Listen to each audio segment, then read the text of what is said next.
Welcome back to Tonight on Breaking. It's 9 weeks before the inauguration of the President-elect, and the President-elect has left the country. That's right, everyone. The President-elect has jackpad. On Tuesday, President-elect Bola Tinubu traveled to France and the United Kingdom in order to rest.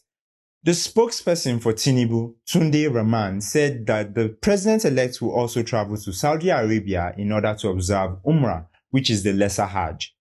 Naturally, his departure from the country has triggered rumors about his health, with social media platforms suggesting that he left to seek medical care. Whatever the reasons why he left, the President-elect has confirmed to Nigerians that Nigeria is not a place where someone can get rest or medical care. Say what you want about Buhari, but when he wants to rest, he goes to see his cows in Daura. When he leaves the country, it's for medical care, international meetings, and pilgrimage to Mecca. But now, our President-elect is basically saying even when he needs to rest, he will leave the country. This job is very stressful and he will need plenty of rest. So how often will he be leaving the country exactly? And is there no place for him to rest right here in Nigeria? When the President of the United States needs to rest, he goes to Camp David or he just goes to his personal house. In all of Nigeria, we don't have a place where the President-elect can rest. If he doesn't have a place to rest right here in his own country, then where can we, the people, hope to find rest? Moving on, as we all know, the governorship and State House of Assembly elections took place on Saturday. During the election, 163 observers were deployed by ECOWAS to monitor the elections. Close to the end of the election, the ECOWAS observers released a statement where they called the election peaceful in general and expressed satisfaction with the whole process. But I think maybe these people have a different definition of peaceful because that's not what happened at all. In Kaduna State, EFCC operatives were attacked and injured by vote buyers who were mad that EFCC was trying to stop vote buying. There were reports of thugs attacking a polling unit in Lagos State and running away with ballot boxes. In Anambra, thugs attacked a polling unit and injured INEC officials.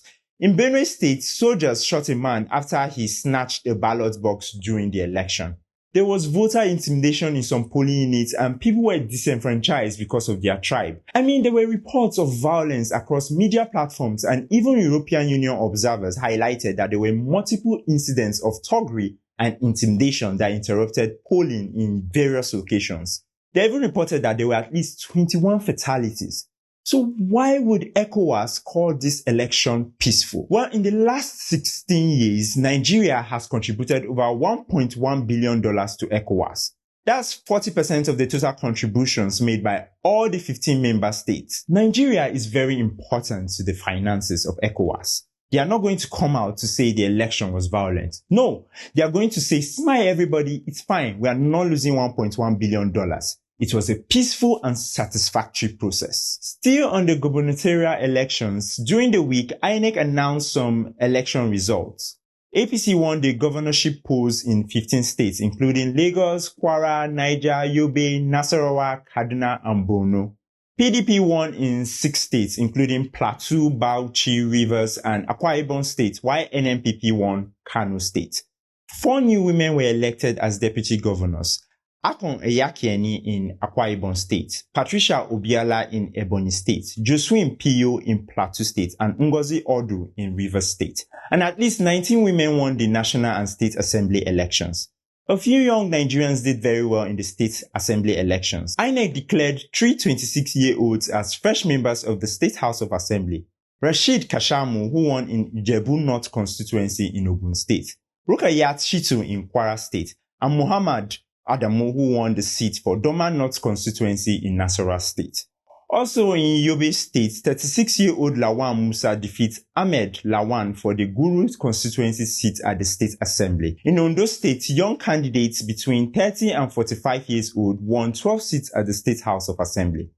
Congratulations to all the women and youths who will be part of the new government. I'm very proud of you and I hope you'll be active participants in shaping the Nigeria that we all deserve. In other election news, the President-elect Bola Tinubu released a statement on Tuesday calling for healing after the events that occurred during the gubernatorial elections. In the statement, Tinubu congratulated all the candidate-elects from the February 25th and March 18th elections.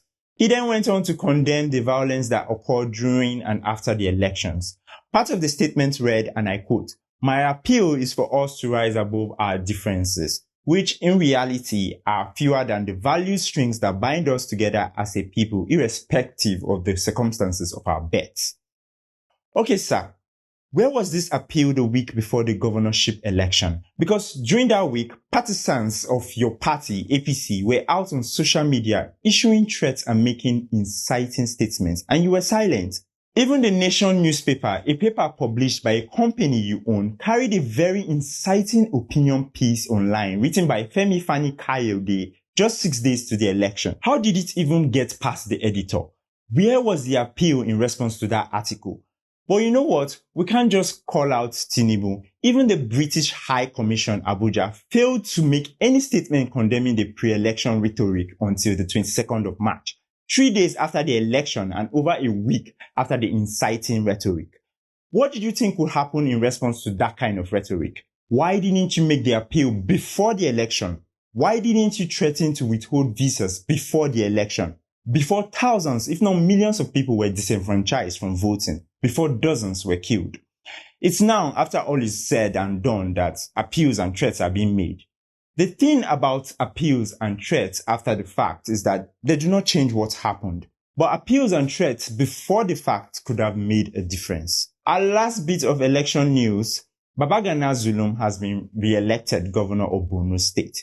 He received over 500,000 votes, while the next runner-up got about 80,000 votes. So the competition wasn't even close. Okay, did anyone actually expect any competition?